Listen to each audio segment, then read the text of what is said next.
नमस्कार दोस्तों, welcome to learning hub.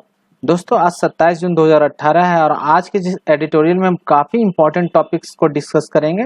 देखिए, हम जो ग्राउंड वाटर पीते हैं वो ग्राउंड वाटर बहुत तरीके से दूषित होती है। लाइक आर्सेनिक से भी दूषित होती है, ज़्यादा आयरन होना। और अब ये जो नया स्टडी है उसमें यूरेनियम की मात्रा पाई गई है। तो आज के इस एडिटोरियल में हम इसी चीज़ की एनालिसिस करेंगे कि ये कितना खतरनाक हो सकता है और हमें इससे बचने के लिए क्या करने की ज़रूरत है फ्यूचर में, जिससे कि हम इस चीज़ से यूरेनियम कंटेमिनेशन है जो वाटर का, इसको दूर भी कर सके और इसके प्रति जागरूकता भी फैल सके। तो चलिए स्टार्ट करते हैं आज का एडिटोरियल। जैसे हेडलाइन आप देख पा रहे हैं, टेंटेड बाय यूरेनियम, यानी यूरेनियम से प्रदूषित ऑन ग्राउंड वाटर कंटेमिनेशन। ये ग्राउंड वाटर कंटेमिनेशन की बात हो रही है। जो ग्राउंड वाटर में जल, ग्राउंड में, धरती में जो जल स्रोत है उसका दूषितकरण पे बात हो रही है। ठीक है। The contamination, the water, ground water contamination across India, जो ऑल ओवर इंडिया में जो ग्राउंड वाटर का दूषितकरण हो रहा है, कंटेमिनेशन हो रहा है, प्रदूषण है, मस्ट बी प्रोब्ड, इसको जांच करने की जरूरत है। मस्ट बी प्रोब्ड, प्रोब्ड मतलब जांच करना होता है। And safe sources identified, and safe sources जो है सुरक्षित सोर्स उसको फाइंड करने की जरूरत है। Reports of wide spread uranium contamination in ground water. देखिए एक रिपोर्ट है जो बड़े पैमाने पर यूरेनियम कंटेमिनेशन की है ग्राउंड वाटर में। तो across India demands and urgent response, ये जो यूरेनियम की दूषित होने की जो रिपोर्ट है, बड़े पैमाने पर यूरेनियम का कंटेमिनेशन हो रहा है ग्राउंड वाटर सोर्सेज जो हमारे इंडिया में उपलब्ध है, वो इस चीज़ की एक बहुत बड़ी डिमांड है, अर्जेंट रिस्पांस की ज़रूरत है जिससे इससे निपटा जा सके।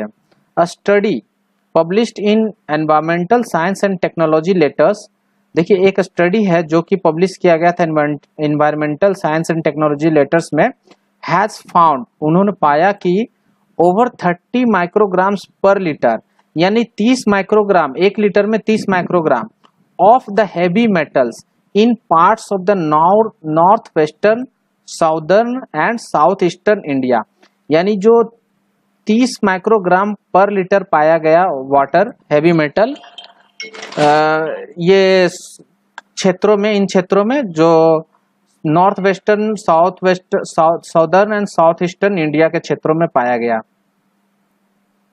Drinking such waters can damage one's kidney.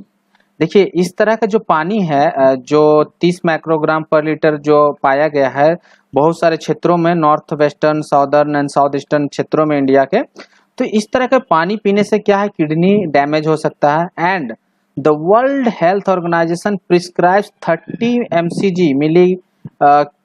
mcg per litre, micrograms per litre as upper limit.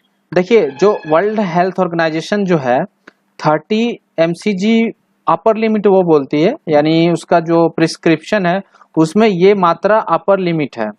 Unfortunately, दुर्भाग्य से, the residents of the region surveyed were using the contaminated wells as their main source of drinking water. और देखिए दुर्भाग्य से ऐसा है कि यहाँ के जो कुछ निवासी है, रेसिडेंट्स ऑफ द रीजन सर्वे किया गया जहाँ पे, वो वहाँ के कुछ निवासी जो है कंटेमिनेटेड वेल्स को यूज करते हैं as a drinking water source, यानी वहाँ के वो कुआं का पानी पीते हैं जो कि प्रदूषित है इस चीज से। These findings highlight a major gap in India's water quality monitoring, और ये इस तरह के जो फाइंडिंग्स है वो हाईलाइट करता है कि हमारे वाटर क्वालिटी मॉनिटरिंग में कितना अंतर है। As the Bureau of Indian Standard does not specify a norm for uranium level, जैसा कि इंडियन हमारे जो स्टैंडर्ड है, ब्यूरो ऑफ इंडियन स्टैंडर्ड जो स्टैंडर्ड प्रदान करती है, वो ऐसा कोई स्पेसिफाई नहीं की है यूरेनियम लेवल को लेकर के कितना यूरेनियम लेवल होना चाहिए। Water is not tested regularly for it, और वाटर जो है रेगुलरली टेस्ट नहीं किया जाता है। This is despite the fact that evidence of uranium contamination has accumulated from across India over the last decades. देखिए this is despite the fact that evidence of the uranium contamination has accumulated, मतलब जो uranium contamination का जो contamination हुआ है uranium contamination मतलब uranium के through जो प्रदूषण हुआ है वाटर में, वो एक्यूमुलेट हुआ है across the India in over the last decades, यानी कुछ दशकों में ये संचित हुआ है हमारे जल स्रोतों में। 2015 बैंगलोर स्टडी, एक 2015 का जो बैंगलोर सिटी का एक स्टडी है, फॉर एग्जाम्पल उसमें क्या एग्जाम्पल के तौर पे लिया जा रहा है, found uranium levels of over 2000 mcg per litre in the southern part of the city. उसमें पाया गया कि जो साउदर्न पार्ट के कुछ ऐसे सिटीज हैं वहां पे 2000 मिलीग्राम माइक्रोग्राम्स पर लीटर पाया गया uranium. Other studies found level of over 500 mcg in Andhra Pradesh and Telangana, और कुछ अलग स्टडीज में तेलंगाना और आंध्र प्रदेश में 500 मिली माइक्रोग्राम पाया गया वहां पे वाटर में पर litre. The environmental science paper adds new data to this body of evidence by sampling wells in Rajasthan and Gujarat. देखिए environmental science paper adds new data, उसमें क्या है, जो एनवायरमेंटल साइंस पेपर एक है जिसमें नया डेटा ऐड करता है कि to the body of evidence by sampling wells in Rajasthan and Gujarat, यानी राजस्थान और गुजरात के कुओं का, वेल्स मतलब कुआं, वहां के कुओं को सैम्पलिंग ली गई, नमूना, और उसमें से वो नया डेटा उन्होंने उसमें ऐड किया है। ठीक है, आगे बढ़ते हैं। द हेल्थ इफेक्ट्स, जो हेल्थ पे, स्वास्थ्य पे इसका प्रभाव है, of drinking uranium tainted water merit special attention. और ये जो यूरेनियम से टेंटेड वाटर है, इस पर स्वास्थ्य पर इसका जो प्रभाव पड़ता है वो स्पेशल अटेंशन की जरूरत है इसके लिए। A few small animals and human bodies have found that the heavy metal damages the kidney। देखिए स्मॉल एनिमल्स और ह्यूमन स्टडीज में पाया गया है कि जो हैवी मेटल्स है वो किडनी को डैमेज करती है। The studies indicate that this is a chemical effect, and studies indicate करती है, इंडिकेट मतलब इशारा करती है कि जो ये इफेक्ट है केमिकल इफेक्ट है, रेदर देन ए रेडियोलॉजिकल वन। और रेदर देन रेडियोलॉजिकल वन इसके बोला गया क्योंकि जो यूरेनियम है वो रेडियो एक्टिव एलिमेंट्स है, और इसलिए स्टडी बताती है कि ये रेडियो एक्टिव एलिमेंट्स होने के बावजूद जो इफेक्ट है रेडियोलॉजिकल इफेक्ट नहीं है, केमिकल इफेक्ट है। इवन दो का मतलब था भले ही uranium is a radioactive, जैसे मैं बता चुका हूँ अभी ऑलरेडी कि रेडियो एक्टिव पदार्थ होने के बाद भी जो इफेक्ट है ह्यूमन बॉडीज और में केमिकल इफेक्ट है, ना कि रेडियोलॉजिकल इफेक्ट है।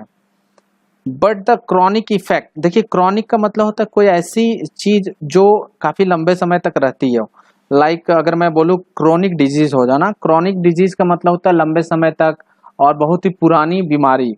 तो क्रॉनिक इफेक्ट यानी जो इफेक्ट लंबे समय तक बना रहा है, परसिस्टिंग जिसको इंग्लिश में बोल सकते हैं synonyms. But the chronic effects of the uranium consumption, consumption का मतलब उपभोग करना, सेवन करना, आर स्टिल अननोन। देखिए जो क्रॉनिक इफेक्ट है यूरेनियम का और इसका सेवन करने से जो इफेक्ट है अभी तक अननोन है, अभी तक इसको जाना नहीं गया है। कुड देयर बी, एक पॉसिबिलिटी जाहिर की जा रही है, for example a link between the high rates of chronic kidney disease in India and uranium exposure. देखिए कुड देयर बी, ये क्वेश्चन मार्क है और यहाँ पे क्वेश्चन मार्क एंड हो रहा है, इसका मतलब क्या ऐसा पॉसिबिलिटी है any a link between high rates of chronic kidney, जो क्रॉनिक किडनी डिजीज बीमारी है और यूरेनियम का एक्सपोजर है, क्या इन दोनों में कोई लिंक साबित हो सकती है। देखिए क्वेश्चन है could there be for example a link between the high rates of chronic kidney disease in India and uranium exposure. तो क्या इन दोनों का कोई नाता है, यूरेनियम एक्सपोजर का ह्यूमन बॉडी में और क्रॉनिक किडनी डिजीज का। In survey conducted between 2005 and 2010, देखिए 2005 और 10 के बीच में सर्वे कंडक्ट किया गया था। An Indian registry found 8,385 kidney chronic kidney diseases cases with no known cause.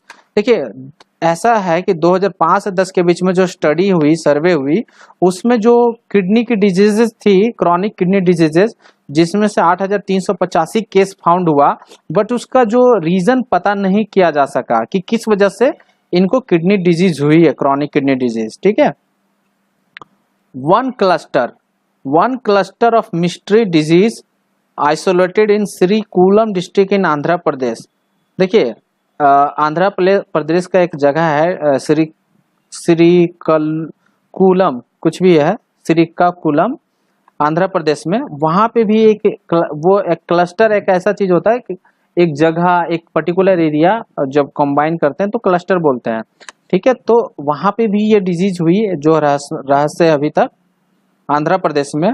Has stumped epidemiologist, देखिए हैज स्टम्प्ड एपिडेमियोलॉजिस्ट का मतलब होता है, एपिडेमियोलॉजिस्ट मतलब एक मेडिकल टर्म है, इसका मतलब होता है अ पर्सन हु स्टडीज और is an expert in the branch of medicine, यानी जो ब्रांच ऑफ मेडिसिन को स्टडी करते हैं और एक्सपर्ट होते हैं, एपिडेमियोलॉजिस्ट बोलते हैं उसको।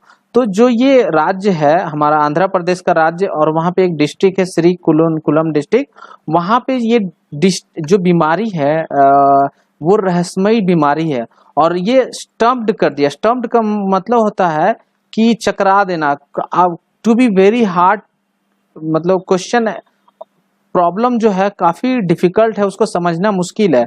यानी यहाँ पे जो डॉक्टर है एपिडेमियोलॉजिस्ट है उनको भी समझ में नहीं आ रहा, स्टम्प्ड है वो। स्टम्प्ड मतलब चकरा गया दिमाग उनका, बैफलिंग यानी भौचक्का रह जाना, वो अभी तक रहस्यमय ही रह गया, वो जांच करते रह गए, उनको पता नहीं चला 4 years, मतलब काफी सालों तक। ठीक है, आशा ये वाला लाइन आपको समझ में आया होगा। थोड़ा सा मेडिकल टर्म्स है उसको आप थोड़ा इग्नोर ही कीजिए। It is impossible to say if these clusters have anything to do with groundwater contamination, और यह असंभव है ऐसा कहना कि जो इन सारे क्लस्टर्स हैं वहां पे ग्राउंड वाटर कंटेमिनेशन का कोई लेना देना नहीं है। देखिए जो बीमारी है इन क्लस्टर में डिजीज का, और यहाँ पे जो ग्राउंड वाटर में प्रदूषण है, इन दोनों का जरूर कुछ ना कुछ लेना है, और ये इसीलिए बोला जा रहा है कि it is impossible to say, ऐसा it is impossible to say if this clusters have anything to do with ground water contamination, यानी असंभव है ऐसा कहना कि जो ग्राउंड वाटर कंटेमिनेशन है इसके वजह से कुछ लेना देना नहीं है ग्राउंड वाटर का, ये डिजीज का। समझ रहे हैं कि डिजीज का कोई लेना देना नहीं ग्राउंड वाटर का। डेफिनेटली आप जो खाते पीते हैं उसका असर आपके बॉडी पे पड़ता है, तो कुछ ना कुछ तो लेना देना है, होगा ही, unless researchers look at it systematically. देखिए जब तक शोधकर्ता जो इस विषय पे सिस्टमेटिकली रिसर्च नहीं करते हैं, इट इज इम्पॉसिबल टू से ग्राउंड वाटर। देखिए यहाँ पे जो मैंने बताया शायद वहां पे गलत बताया आपको, इट इज आगे वाला लाइन मैंने पढ़ा नहीं था। It is impossible to say if this clusters have anything to do with ground water contamination unless researchers look at it systematically. जब तक जो रिसर्चर है, शोधकर्ता है, इन सब चीजों को ध्यान पूर्वक सिस्टमेटिकली नहीं देखेंगे, it is very hard to say कि ग्राउंड वाटर से लेना देना है इन बीमारियों का। Another critical area of research is the mechanism by which uranium enters ground water. और एक रिसर्च का एरिया है कि जो यूरेनियम ग्राउंड वाटर में एंटर करता है, उस मैकेनिज्म को रिसर्च करने की भी जरूरत है। The environmental science paper identified 2 types of terrains. देखिए एनवायरमेंटल साइंस पेपर जो है वो 2 तरह के क्षेत्रों को आइडेंटिफाई की है, विथ हैवी कंटेमिनेशन, जिसमें से एक बहुत भारी मात्रा में प्रदूषण है, in Rajasthan and other north western regions, Rajasthan और उसके कुछ नॉर्थ वेस्टर्न क्षेत्रों में, नॉर्थ मतलब उत्तर पश्चिमी क्षेत्रों में, uranium occurs mostly in alluvial aquifers. देखिए यूरेनियम जो है मोस्टली वहां पे राजस्थान और उसके नॉर्थ वेस्टर्न रीजन में एल्यूवियल एक्वीफर्स में मिलता है। देखिए एल्यूवियल एक्वीफर्स क्या होता है? एल्यूवियल मतलब अगर मैं बताऊं को जलोढ़ मिट्टी बोलते हैं उसको हिंदी में, आप उसको इंग्लिश में ही जाने तो बेहतर होगा। तो मोस्टली इसी इलाके में मिलती है। वाइल इन सदर्न रीजन, जबकि बात करें अगर साउथ वाले क्षेत्रों में, such as Telangana, crystalline rocks such as granite seems to be source. और जैसे साउथ वाले क्षेत्रों में, तेलंगाना जैसे राज्यों में क्रिस्टलाइन रॉक्स जो है मेन सोर्स है। जैसे क्रिस्टलाइन सोर्स कौन से है? ग्रेनाइट हो गए crystalline source, seems to be source, यानी ये मुख्य सोर्स है इसके। When ground water is over extracted from such soils. देखिए जब ग्राउंड वाटर जो है जल स्रोत है, जल में जो स्रोत है उसको ओवर एक्सट्रैक्ट किया जाता है। ओवर एक्सट्रैक्ट का मतलब होता है जल निकासी अत्यधिक करना। जब अत्यधिक जल निकासी किया जाता है सॉइल से, मिट्टी से, धरती से, द रिसर्चर्स सजेस्ट, देन उस समय वहां पे रिसर्चर्स जो शोध करता है उन्होंने सजेस्ट किया the uranium is expose to air, जब वो ओवर एक्सट्रैक्शन होता है वाटर का, ग्राउंड वाटर का, तो यूरेनियम जो है एयर के संपर्क में आती है, ट्रिगरिंग इट्स रिलीज, और इसके वजह से ट्रिगर होता है। ट्रिगर का मतलब होता है कॉज टू हैपन, यानी कुछ हैपन होना, कुछ घटना घटित होना, कुछ घटित होना। तो कॉज टू हैपन मतलब ये जो यूरेनियम का एक्सपोजर होता है वाटर में, ये इसके वजह से रिलीज होता है यूरेनियम का। This hypothesis must be explored. देखिए हाइपोथेसिस मतलब इस तरह का सजेशन है, जो परिकल्पना की गई है कि जो यूरेनियम का एक्सपोजर है वाटर के साथ में इसी तरह हो रहा है, और ये जो परिकल्पना इसकी जांच पड़ताल होनी चाहिए, छानबीन होनी चाहिए, एक्सप्लोर किया जाना चाहिए। Because they will help determine where to find safer water, because इसके वजह से ही हम निर्धारित कर सकते हैं कि कहाँ पे हमें सेफ पानी मिलेगा, यानी सुरक्षित पानी मिलेगा, साफ स्वच्छ हो पानी। This is what happened in West Bengal. इसी तरह की चीजें हुई बंगाल में, where a decade of research revealed, जहाँ पे दशकों पुरानी रिसर्च ने ऐसा सजेस्ट किया है, रिवील किया है, प्रकट किया, प्रकाशित हुआ। Why the contaminant arsenic mainly occurred in shallow aquifers. देखिए वहां पे बंगाल में भी बहुत दशकों से रिसर्च हुआ, और इस रिसर्च के बाद ये पता चला कि जो आर्सेनिक है, आर्सेनिक प्रदूषण होता था वो क्यों शैलो एक्विफर्स में होता है। एक्विफर्स मतलब होता है a body of permeable rock which can contain और ट्रांसमिट ग्राउंड वाटर, ठीक है। यानी जो सतही रॉक होते हैं, यानी आप सैंड वाटर, ये सैंड भी बोल सकते हैं, तो सतही क्षेत्रों में ही क्यों आर्सेनिक होता है, आर्सेनिक का जो प्रदूषण होता है, ये दशकों से रिसर्च करने के बाद वेस्ट बंगाल में पता चला। वहां पे researchers found that a combination of geological and chemical triggers brought arsenic to the Ganga delta in the Holocene era. देखिए वहां पे रिसर्च होने के बाद ये पता चला, रिसर्चर्स फाउंड यानी रिसर्चर्स ने ऐसा पाया कि combination of geological and chemical triggers, यानी जियोलॉजिकल और केमिकल, भूगर्भ, जियोलॉजिकल मतलब आपको शायद पता होगा, भूगर्भ से रिलेटेड जो हम लोग स्टडी करते हैं जियोलॉजिकल बोलते हैं, और केमिकल आपको पता है। तो जियोलॉजिकल और केमिकल वजहों से क्या हुआ, ब्रॉट मतलब लाया गया arsenic to the Ganga delta, यानी जो जियोलॉजिकल और केमिकल वजहों से जो गंगा में आर्सेनिक आया, गंगा डेल्टा में, in the Holocene era. Holocene era का मतलब होता है जो अराउंड 11,000 ईयर्स एगो की पुरानी बात है। इतने सदियों, इतने सारे सालों में ये जो गंगा डेल्टा में आया है ये arsenic, and then released it into the sediments from the period, और धीरे धीरे फिर ये sediments over a period of time ये तलछट्टी में यानी अवसाद के रूप में ये आ गया। देखिए सेडिमेंट्स का मतलब जैसे सतही क्षेत्रों में। Similar research across India's uranium hotspots can uncover who is at risk। देखिए इसी तरह का रिसर्च अक्रॉस इंडिया में करने की जरूरत है यूरेनियम हॉटस्पॉट में। हॉटस्पॉट का मतलब होता है इम्पोर्टेंट प्लेसेस, किसी भी चीज में इम्पोर्टेंट, तो यूरेनियम हॉटस्पॉट जहां भी प्लेस है, इसी तरह के रिसर्च की जरूरत है जिससे अनकवर किया जा सके कि रिस्क में कौन है, who is at risk and how to protect them, और उसको कैसे बचाया जा सके, इस तरह के रिसर्च की जरूरत है। तो ये रहा दोस्तों आज का एडिटोरियल। ये काफी इंपॉर्टेंट एडिटोरियल आपके लिए हो सकता है in terms of facts of ground water, और ये आपके जीवन के लिए भी इम्पोर्टेंट हो सकता है कि आप कितना पानी कैसा पी रहे हैं, ये आपके लिए बहुत ही इम्पोर्टेंट है, और as a debate point of view से भी जरूरत है, और एज अ देश के नागरिक होने के नाते भी हमारी जरूरत है कि इन सब चीजों को जानना, पानी दूषित नहीं पीना और इस तरह की कितनी सारी बीमारियों का कारण बन सकता है। तो दोस्तों ये आज का एडिटोरियल है। आशा आपको समझ में आया होगा और पसंद आया होगा। पसंद आया हो तो प्लीज़ कमेंट करके बताइए मुझे, और ज़रूर से अगर अपने दोस्तों को भी चाहें तो शेयर कर सकते हैं। अगर आप पहली बार इस वीडियो को देख रहे हैं तो ज़रूर हमारे चैनल को सब्सक्राइब करें। थैंक्स फॉर वॉचिंग दोस्तों, अगले वीडियो में मिलता हूँ, तब तक के लिए धन्यवाद।